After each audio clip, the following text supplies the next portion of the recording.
Assalamu alaikum. May peace be upon you. Hello everyone. Thank you very much for attending this year's this webinar to commemorate another anniversary for my father Ilham Tohti's sentencing. I'd like to thank the Ilham Tohti initiative for their non-stop support and on their work for advocating the release of my father for the past few years. I look to my father, the Uyghur scholar Ilham Tohti, for guidance on my purpose every day, even though it has been many years since we were last permitted to speak. He was arrested by the Chinese government in 2014 on charges of separatism. Many of you are familiar with the story.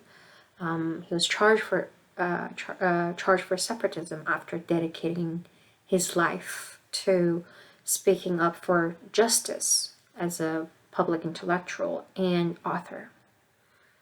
9 years ago today, without a fair trial, he was sentenced to life in prison and put under solitary confinement for his work.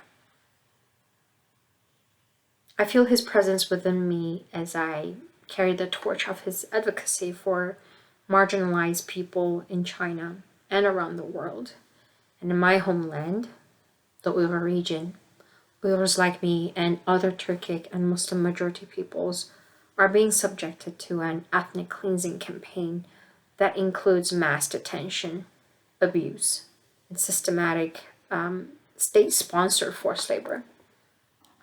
My father was arrested for standing against the very oppression that Uyghurs are experiencing today. He advocated for a world in which all people can express their own beliefs and be free to follow the traditions of their own culture and to be respected as equals, no matter their ethnic identity or their religious background or their educational background. In the years since his arrest, I actually have visited a couple prison facilities in the US. I've read, listened, and watched whatever I could to try to understand the experience of those who are imprisoned and the experience my father might be having. And I often wonder, what is he doing in one of those dark cells? Does he have a pen? Does he have a paper to write his thoughts? Is he allowed to read? Or have they denied his access to read or write? Is he forced to work day and night making garments? Are the products he's forced to make on our shelves in the market that I live close to? Am I accidentally buying something indirectly supporting the Chinese government's brutality on my father and my people? These thoughts haunt me day and night. Despite the global efforts in raising awareness of what is happening in my homeland, many Uyghurs are still suffering. Their freedoms are still restricted, and my father remains imprisoned. The Chinese government falsely labels its campaign against the Uyghurs, including forced relocation and mass internment, as poverty alleviation. For my father, as an economist, teacher, and author, poverty alleviation was academic bedrock, and he believes growth requires equal access to decent education and good jobs without any room for compulsion and discrimination. And he believes growth must not come at the expense of freedom, of culture, worship, and expression. His key point was very simple. If the Chinese government would follow its own laws, which guarantee extensive autonomy to regions where the majority of the population was historically not Han Chinese, the Uyghur people would have had the opportunity for growth to the ultimate benefit of the entire nation. But unfortunately, the Chinese government is not abiding by its own laws and is instead committing egregious abuses against Uyghurs and other Turkic and Muslim majority peoples. The Chinese government has little respect to the concept of protecting human rights, respecting international law, and I believe the Chinese government has little to zero respect for its own constitutional law.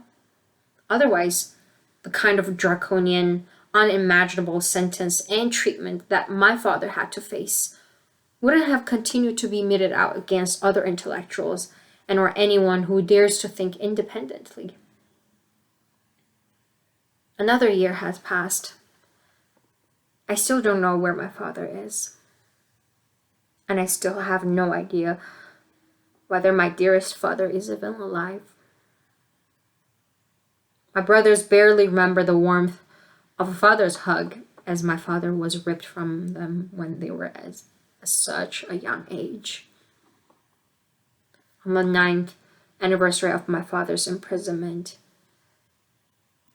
I ask, what will it take for governments, corporations, investors, and individuals, like everyone who's listening to this, to stand up and decide the suffering of my people has gone on long enough, that the wrongful imprisonment of families and friends must end?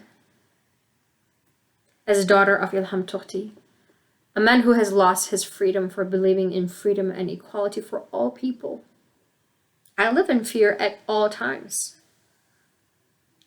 I fear that on September 23rd of another year, no one will remember Ilham Tohti. I fear that many more innocent Uyghurs, like my father, are going to be left forgotten in dark cells.